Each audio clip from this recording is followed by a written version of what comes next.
Aaron Rodgers has officially emerged from his time of darkness. Yes, we will cover that. We will also cover the tight end position, as the tight end position is one of the positions that I believe, and as many fans believe, that we need to cover in the draft upcoming. And we recap the year, as this will be the last official episode of the podcast, at least for now.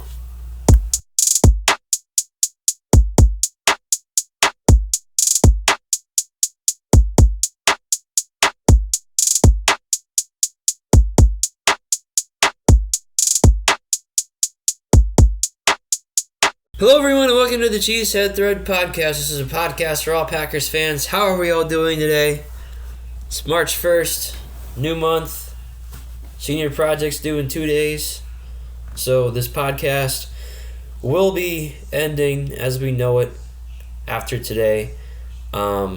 Just my buddy came up with this name of the show, and so he wants it back, and so I will be giving it back to him, and maybe I'll definitely think about creating a different one or going on his show a couple times if he even wants to make it. Or I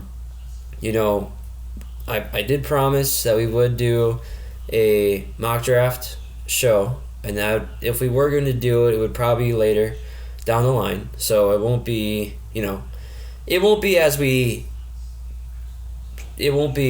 before the project ends, but it will be hopefully in the future. But this was my senior project, and so I'm really happy that I was able to cultivate an audience. Huge thanks to my grandpa for all the support that he gave to me, and Larry McCarron gave me a shout out, Packers Hall of Famer. So it was a great ride, but I'll get into that later. But right now, let's talk about Aaron Rodgers. Yes, of course, he has emerged from his darkness. Yes, he did undergo 4 days of difficult nature. I mean, we got to talk about this, because what he did was basically go in an unknown location, be completely dark for 4 days, and decide, yes, I will live like this for almost an entire school week, which is insane. No phone, no light, no technology. All you have is a bathroom, shower, and you get a keyhole for food. In alone in itself, it sounds crazy, but he did it. And he went on someone's podcast today, and he says that football is his home, like football is his life. So that seems to me that he wants to play. Now, will he decide to play for us or for the Jets? Because it sounds like the Raiders do not want to be a part of the sweepstakes. That does suck if you are a Packers fan and you want Aaron Rodgers to be traded, because obviously the best pick we could get would be 7 at Las Vegas. That would obviously be the goal, the hope. But it doesn't seem like it's going to happen, which sucks. But hey, what are you going to do? And we also, heard the news that the Jets really, really like Derek Carr. So it seems like all signs are either pointing to the Jets or the Packers. And so we're just going to have to wait and see, because right now it's just a waiting game. It's a waiting game for everything. And so Brian Gutekunst also made some comments about the safety position, and he said that sounds like some players are going to go. I'm assuming that means Amos and Rudy Ford.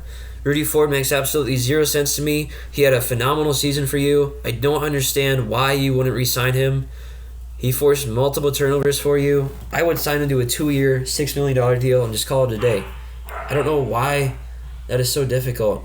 The reason for the barking is I have a new dog, I have a new puppy, so she might be a little rowdy. I'm sorry. I apologize for that, but it's just very difficult for me to understand your approach when this guy clearly played phenomenal for you.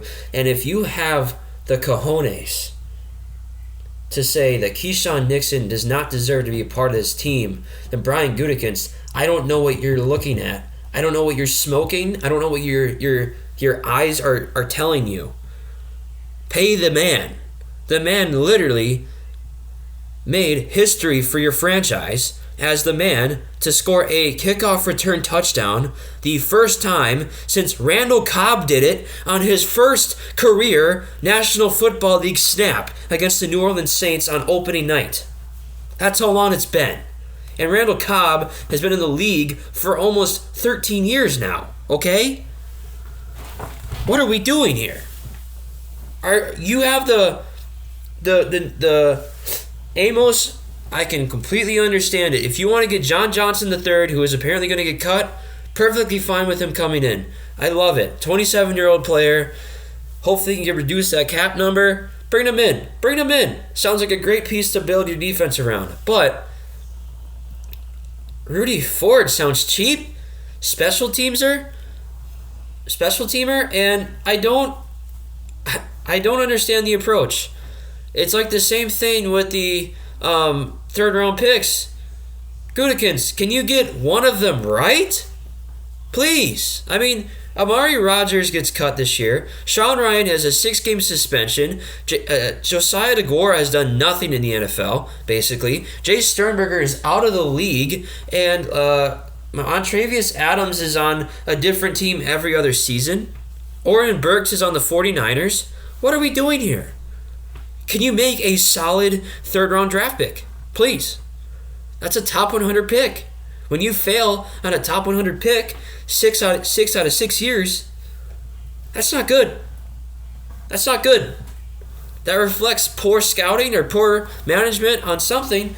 Now you have great first rounds, you have great free agency, but a third round is like if you failed every single 5th round pick, who cares? It's the 5th round pick. The talent pool is very, very small compared to a third round pick, especially this year when it's at 78 or 79, because the draft sites have been very weird with how they've been doing it. I've seen us have 45 for the second round, and now we're at 46. So I think because of the whole Miami Dolphins situation, that's been causing some confusion. But if we're at 78 or 79, that's a top 80 player. Not even just 100, that's top 80. You have to make a smart decision here. So yes, obviously this all depends on whether or not Aaron Rodgers stays or goes. Jordan Love also will be dependent on whether or not Rodgers stays or goes, and what we decide to do with our 5th-year option. The 5th-year option is worth at least $18 million, and that's a lot of money for someone who's never played in the league. So yes, we're just still waiting. It's going to be a waiting game. It's going to be a waiting game, but Gutekunst's approach to the safety position making no sense. And if you don't draft a safety in the top 100 and you don't make any signing, who is the other safety? Because all you have is Savage on his 5th-year option, and he's already overpaid. I'm waiting. We are all waiting for you to make up your mind, Gutekunst. Please. Figure out the safety position and figure out Aaron Rodgers, because if you don't do that by March 15th, it's going to get very, very difficult when free agency opens and we don't even know how much money we can spend. Now what you do first is you extend Rashawn Gary. I don't care that he just got a torn ACL. The man deserves to be paid. We need to pay him money so we're not paying an exponentially higher salary this year on a 5th-year option for when he's not even going to play half the season. So if you do an extension, you can make it his base salary $150,000 or something, and yet he'll still count like $18 or $19 million, but that's way less than it would be. Actually, probably only like 15 mil, but it's a lot cheaper to do that than have him play on the 5th-year option for only half a season. And there's no guarantees that he's going to be on the team. So we need to make some decisions here. To give my overall thoughts on free agency, Peter Bukowski's saying don't be excited for anything. And I understand the take. We haven't really done much free agency since 2019. I mean, 2019 was insane. Amos, Smith, and Turner. Obviously, that was a phenomenal draft class, phenomenal free agency class, and that definitely has set up our future. But we need to make some moves. And if we're going to get rid of Ford and Amos, then we got to make a free agent signing. And if you don't, then you're stupid, and you got to make a wide receiver signing, because all you have right now is Christian Watson and Romeo Doubs and Samori Toure. Samori Toure barely even made the team last year. So, a lot of decisions to make, a lot of things that Gutekunst has to work out. As fans, we have to be faithful in the management that he doesn't mess us up. And if you do trade Rodgers, you would hope that you get the package that he's deserving of. At least a first-round pick. If you don't get a first-round pick, the faith in Brian Gutekunst goes completely down, and he will be immediately called by every fan. Every fan will call for his firing, and I think that Mark Murphy would fire him because of that. But you have to get a first-round pick. Have to. Can't not do it. For a franchise, for a Hall of Fame, first ballot Hall of Fame quarterback, you gotta demand a first-round pick. And if you don't, if you're not demanding a first-round pick, then Brian Gutekunst, you can find employment other someplace else. So that's my overall thoughts right now. Rodgers, just give us your decision. You have 15 days. 15 days. That's all you got. 15 days. So let us know. Let us know.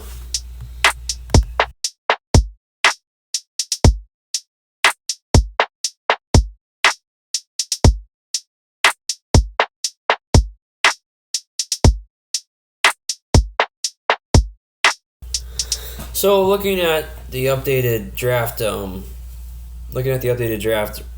list and mock drafts and everything, mostly the same names. Elliott Hicks had an interesting idea where we would trade with New Orleans and we would get the 29th pick, where we would draft Jack Campbell, a linebacker out of Iowa State. To me, that makes zero sense, other than getting an extra first-round pick for next year, which was in the trade. Isaiah Foskey, Tyree Wilson at 15, which is interesting. I've been seeing a lot more Myles Murphy to us at 15. Dalton Kincaid has been increasingly growing. Josh Downs, a wide receiver from North Carolina, was mocked to us in the second round. Keyshawn Boot in the second round. Found it interesting that there was another player. Micah Baskerville to us in the fourth round, as well as KJ Henry, an edge from Clemson, on a different one. So just, more of the same. Lucas Van Ness has kind of died down to us, which I'm happy about, but, there's still people like Luke Esterling saying he's going to go to us like 8 times. Where is it exactly? Yes, 8 times on the money, 8 times. So let's go. Now, there are 3 other tight ends I want to look at in this segment. So first we're going to look at Dalton Kincaid and his draft report. He had, in his 2022 season, he had 70 catches for 890 yards, 8 touchdowns, and averaged 12.7 yards a catch. Apparently he only had 2 drops in his entire college career, which is phenomenal. So here we go. The path for Dalton Kincaid to become a highly productive Pac-12 tight end and appealing NFL prospect wasn't typical. A high school basketball player that played just 1 season of football, Kincaid started his career at the University of San Diego, where he spent 2018-19 before taking his talents to Utah. Kincaid has a highly intriguing pass-catching skill set, where his athleticism, route-running hands, and ball skills all appear to be strong suits. Kincaid is a fluid route runner that is snappy through his breaks. He's been tasked with a fairly expansive route tree, and he threatens all levels of the field. While Kincaid impresses with his ability to get in and out of the breaks and work the entire field, it's his proficiency at the catch point that draws the most appeal for what he offers in the passing game. Kincaid is a sure-handed receiver that is natural when securing the football and frequently plucks it with extension with ease. He features outstanding body control and concentration at the catch point, routinely winning through contact and putting himself in leverage situations to win when he's contested. Kincaid is a willing blocker with a good temperament that finds most of his success as a blocker and pass protection. and when working in space to seal linebackers and defensive backs. Given his relative newness to football, his trajectory is quite impressive. Top reasons to buy in: outstanding ball skills and hands, body control and competitive toughness, how he was used in college and translatability to the NFL. Top reasons for concern: modest appeal as an inline blocker. Ideally, he was a touch taller with a bit more mass. Okay. Has only played football dating back to 2017. Yeah, I mean, that could be seen as a drawback. Height: 6'4", 240 pounds. Yeah, I mean I think 6'4" is okay. That's pretty good to me. Ideal role: starting tight end. Okay, scheme fit any, but the scheme should be mindful of his modest appeal as an inline blocker. Fair. Prospect comparison: Greg Dulcich, 2022 NFL Draft, and the Draft Network gave him an 83.5 out of 100 and a second round value. Well, he has been playing at. He has been mocked to us in multiple spots. I've seen the third round, I've seen the second round, and the first round. So definitely someone to keep an eye on. I would totally like to have him, especially because of that catchability and the leverage. So yeah, I mean, let's bring him in for sure. Now, Luke Musgrave, interesting. He's a senior, 6'6", 250. In his 2022 season, he had 11 catches for 169 yards and a touchdown, where he averaged 15.3 yards a catch. So, not the greatest season. Interesting. Musgrave brings a big athletic option in the passing game to an offense. Musgrave is alignment fluid and versatile. If your offense wants to place him in line as a traditional wide tight end or split him into the slot, he can operate both well. As a pass catcher, Musgrave has secure and reliable hands. He tracks the ball well and attacks it at the highest point. He is an adequate route runner. He is at his best threatening vertically up the seams or across the field or on benders over route. If unimpeded, Musgrave's speed can become a problem for linebackers. In the run game, he is a competitive blocker that gives maximum effort. Musgrave is more of a wall-off and seal blocker than a displacer. He does a good job using the defender's momentum against them to cut them off from the ball carrier. As a result, he sells blocks well in tight end leak or delay calls, allowing him to sneak past second and even third level defenders downfield. Top reasons to buy in: an exciting blend of size and athleticism, developmental upside, seam and red zone threat. Top reasons for concern: limited production and starts, only 13 in college, so that's pretty low. Play strength, separation. Okay, so he doesn't have the best speed, and he does struggle with separation and strength. Interesting. Height: 6'6", weight 250. And ideal role: inline or wide tight end. Seam fit, run oriented with a play action pass. Draft Network grade: 77 out of 100. And it was written by Damian Parson. So that was his grade as well. So it doesn't seem like he has as much upside as other people do. Interesting. Obviously, he didn't have the best production, and it does seem like he needs some work, but most rookies are bad. So if we can bring him in and he translates well to our scheme, then totally bring him. But I do not want to see him drafted by us at 15. I think that's an overpay, overdraft, and so second or third round value on him, perfectly fine with it. Finally, Darnell Washington, a junior from the national champion Georgia Bulldogs 2 times in a row, and this guy is 6'7", 265 pounds, so he's a beast, Mercedes Lewis type. Catches 28 catches, 454 yards, 2 touchdowns, and averaged 16.2 yards a catch. Let me see here. Okay. Washington is one of the most physically imposing players in college football. He embodies the term hop off the bus. Washington's most appealing skill set is his ability as a blocker. Okay. Whether drive blocking in the run game or chipping in pass protection, Washington's presence is felt. He can drive defenders off the ball vertically and wash them down the line of scrimmage. Washington operates as the split flow blocker on split zone concepts. This opens up easy access to the opposite flat regions of play action. As a receiver, Washington's value would be up the seams vertically, quick curls, hooks, and in breakers versus zone. As a result of his imposing frame, Washington is a hassle to bring down one-on-one in space. He can power through, stiff arm, and even leap over defenders. He is hard to contain on crossing patterns, either deep or shallow. Put Washington in situations that remove the constant stopping, breaking, and changing directions. He can stress linebackers to stay in phase and play the ball at his level. As a result, Washington can take the wind out of defensive sails by generating big plays in the passing attack off of play action. Washington's size and frame are positive, but bring natural disadvantages also, okay? As a run blocker, Washington does not consistently get his feet underneath him to properly drive defenders off the ball with good leverage. Due to his frame, it is difficult for him to be the lowest man in these sequences, okay? While he is athletic for his size, Washington is not an overly explosive player. He should not be viewed as a natural separator versus tight man coverage. Washington does not break in and out of his breaks with optimal fluidity. The stat sheet will not show the promise or skill set of Washington. He was not heavily involved in the Bulldogs' passing offense. As a result, some may be turned off by the lack of production. Top reasons to buy in: blocking, outstanding height and weight combination, pass catching upside. Top reasons for concern: labored out of breaks, lack of production, separation. Size 6'7", 270. Okay. Ideal role: starting tight end, scheme fit, run oriented with heavy play action. Grade 82 out of 100, and once again written by Damian Parson.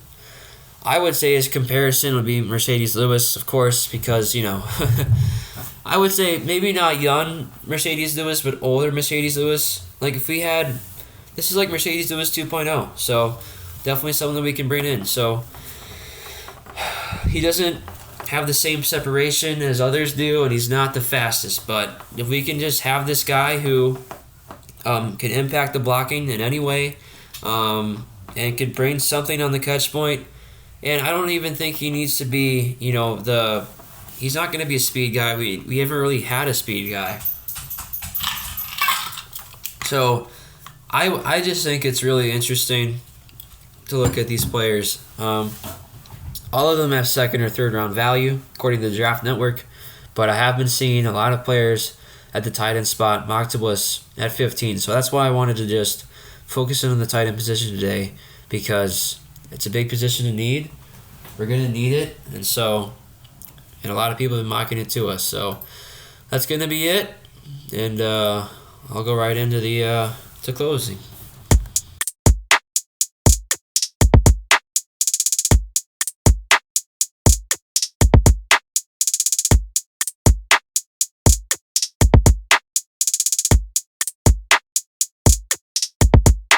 That is going to be it, guys, for this episode. Thank you so much for being great fans and taking this journey with me. The Packers season did not go the way we all thought it would. Very difficult to cover. I thought that they'd be a lot better. At least the Bucs are playing well for us this year. Currently on a 15-game winning streak, so looking for 16 tonight. The Packers. Well, I always love the Packers. It was an honor to cover them this year. I'm still going to be a fan. I'm still going to cover them in my own mind. I've still got all my mock draft stuff, and I'll be continuing to look at that throughout the offseason and free agency. I might make another podcast, but right now, just got to finish senior year. Luckily, I just got into South Carolina and Clemson today, so it's a big honor for me. But just, thank you guys. I didn't have to have any audience. I didn't care how many people watched. Like I said, thank you to my, grandfather for always supporting me and branching it out to a lot of people. I could have been better at that, but he really carried the torch on that one. He even, showed us Larry McCarron, like I said, and he gave me some really big feedback and a lot of good stuff. So, and he's a Packer Hall of Famer and one of the biggest people in the state of Wisconsin in terms of the Packers. So that was a huge honor to get, and so I'm very fortunate to have the capability to cover them. All I have left to do now is finish my portfolio, finish my big article. I've been working on that for 2 months now. I got to finish it right now after this, just week 18 in the closing remarks. So I'm getting close, but thank you again. Thank you to my mentor, Mr. McDarris.